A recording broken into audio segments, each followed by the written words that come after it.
आपण call recording, video recording, CCTV recording, WhatsApp messages हे कोर्टात दाखल करू शकतो का? तर नक्कीच करू शकतो. ही ठराविक स्टेज कुठली? तर आपला ज्यावेळेस पुरावा चालू होतो त्या पुराव्याच्या वेळेस आपण दाखल करणं आवश्यक असतं. भारतीय साक्ष अधिनियम हा जो कायदा आला आहे त्या कायद्यामध्ये तशी तरतूद करण्यात आलेली आहे. इंडियन टेलिग्राफ ऍक्ट 1885 त्या कायद्यामध्ये तशी तरतूद आहे की जो टेलिग्राफिक एव्हिडन्स आहे तो कोर्टामध्ये आपण सिद्ध करू शकतो किंवा तो कोर्टामध्ये दाखल करता येईल किंवा आपल्याला त्याचं रेकॉर्डिंग करता येईल.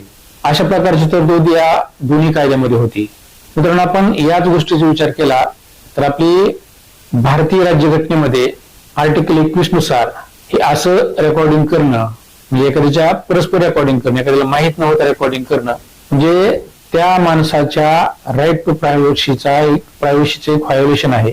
त्यामुळे राज्यघटना ह्याला त्या व्यक्तीचं पर्सनल जे लाईफ आहे त्या लाईफचं त्याचे जे अधिकार आहेत त्या अधिकाराचं व्हायोलेशन म्हणतं.